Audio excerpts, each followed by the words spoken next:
Olá pessoal, tudo bem?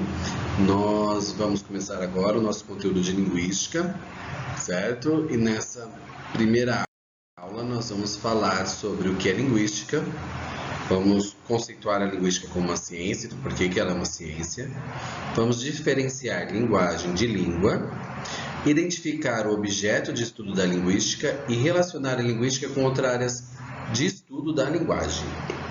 Nosso material de apoio é o texto Linguística, do Cunha, Costa e Martelota, que está no nosso livro de bibliografia básica, está no Manual de Linguística, que consta na nossa bibliografia básica. Então, para começarmos, vamos falar sobre o que é linguística. Então, linguística é a ciência que estuda a linguagem humana e os seus processos de comunicação. Então, por mais que a gente fale, os animais se comunicam, enfim, qualquer outro tipo de comunicação, não nos interessa. O que nos interessa na linguística é a linguagem humana, a comunicação humana. Então, a linguística vai estudar a linguagem, que é a capacidade que os seres humanos têm de se comunicar através de uma língua. E a língua, que é o instrumento utilizado para a comunicação. Então, a linguística não vai se preocupar necessariamente, a princípio, com o estudo da língua. O linguista ele não vai ser um poliglota, o linguista ele não vai ser uma pessoa que fala, diversas línguas. O que o linguista faz é estudar a linguagem, a comunicação e o uso da língua nessa linguagem, nessa comunicação, ok? Então, a língua é o instrumento utilizado para nos comunicarmos e a linguagem é a capacidade que nós, humanos, temos de nos comunicar utilizando uma língua. E para a linguagem acontecer, nós temos algumas características. Uma delas é a técnica articulatória, então os movimentos corporais necessários para a produção do som. Então nós vamos ter aí, o esquema básico é esse: o ar, nós respiramos e vai até os pulmões.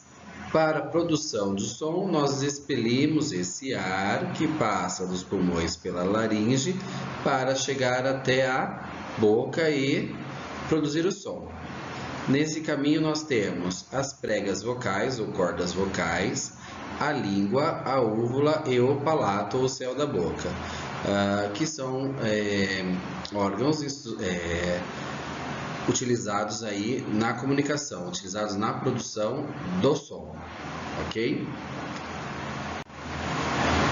Só para a gente testar essa questão da produção do som, nós temos duas palavrinhas, bote e pote.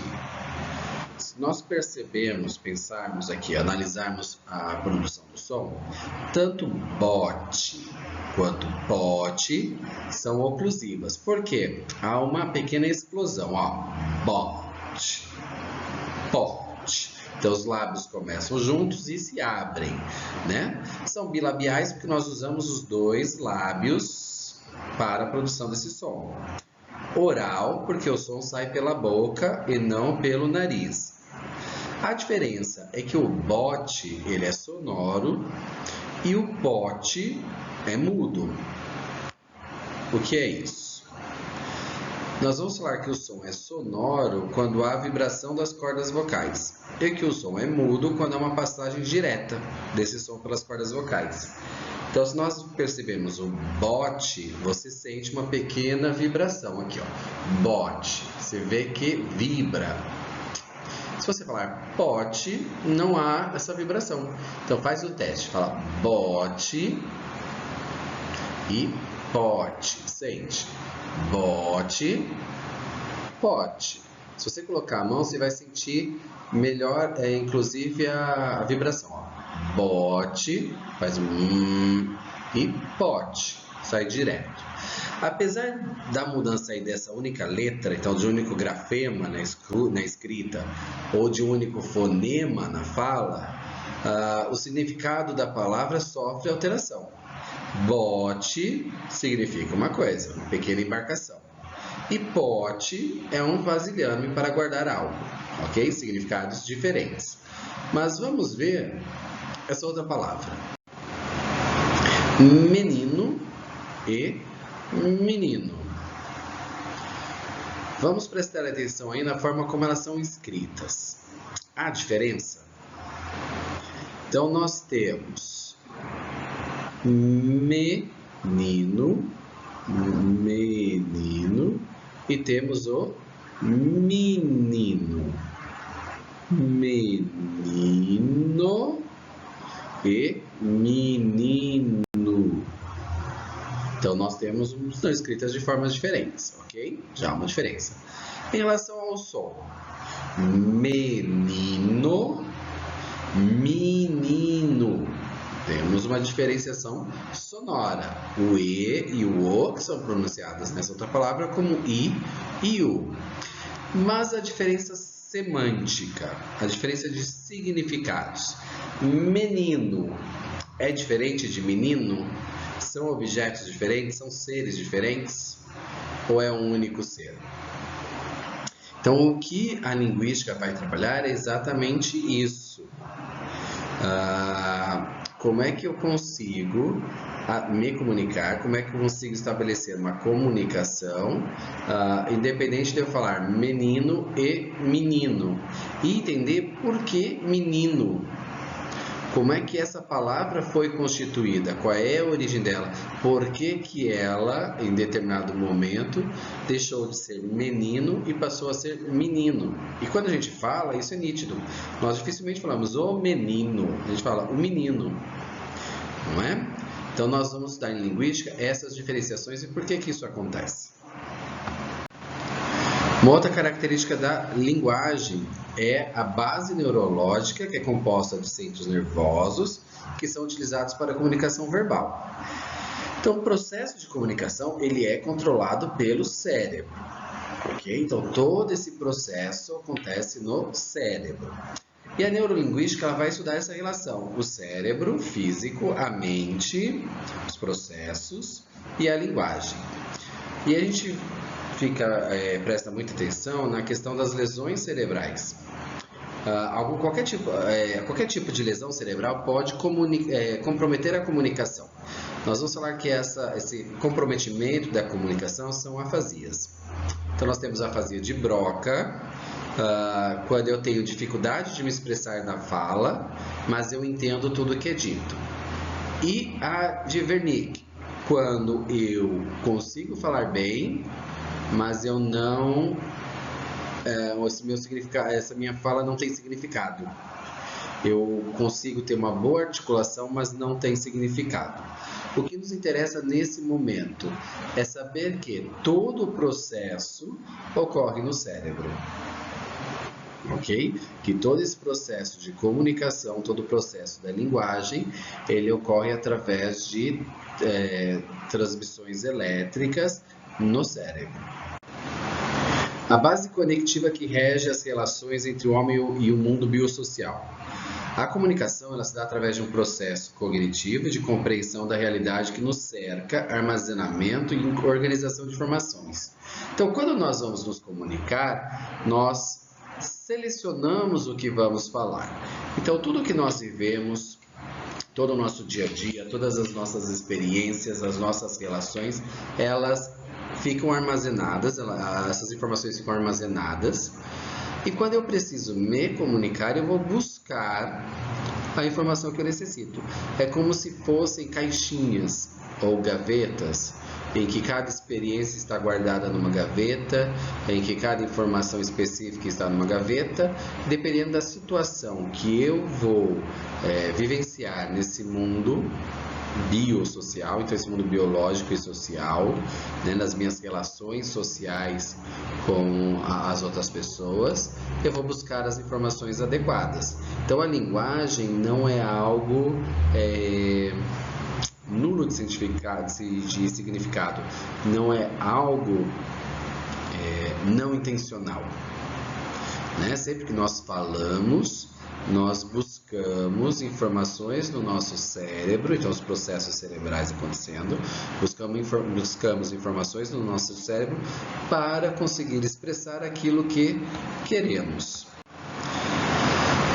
A base sociocultural, que atribui aspectos variáveis no tempo e no espaço. Então, a linguagem ela está relacionada com a forma com que nos relacionamos com o meio e com os demais. Cada grupo social tem características específicas para se comunicar. Então, o carioca fala de um jeito, o gaúcho fala de outro jeito, o sertanejo de outro jeito. Cada grupo social tem características próprias. E a língua ela é atualizada constantemente. Nós temos sempre a inserção de novas palavras.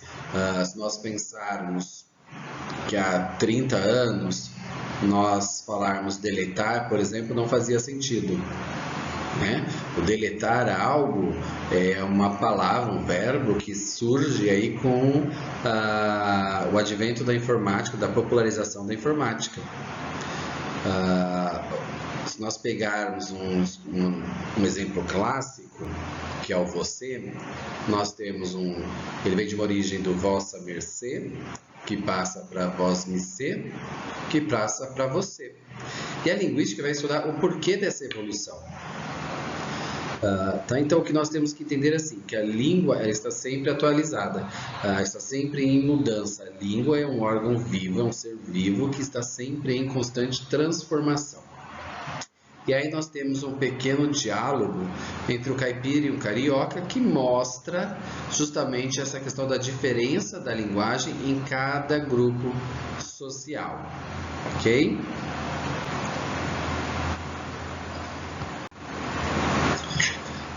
E uma base comunicativa que regula a interação entre os falantes. A interação entre os falantes interfere na estrutura da língua, ou seja, a língua ela não existe antes da comunicação, antes da interação. Então não surgiu primeiro a gramática e depois a fala. Primeiro nós tivemos a fala, depois a organização de uma gramática. Então nós temos, por exemplo, ali, você quer algo mais? Não, não quero não, quero não. Não é? Nós temos várias formas de expressar um mesmo sentimento. E é essa interação que vai fazer com que a linguagem ela evolua sempre.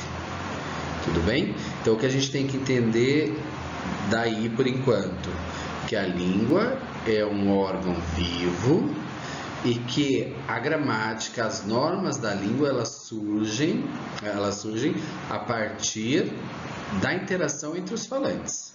Então, primeiro há a prática e depois veio a teoria. A linguística como uma ciência.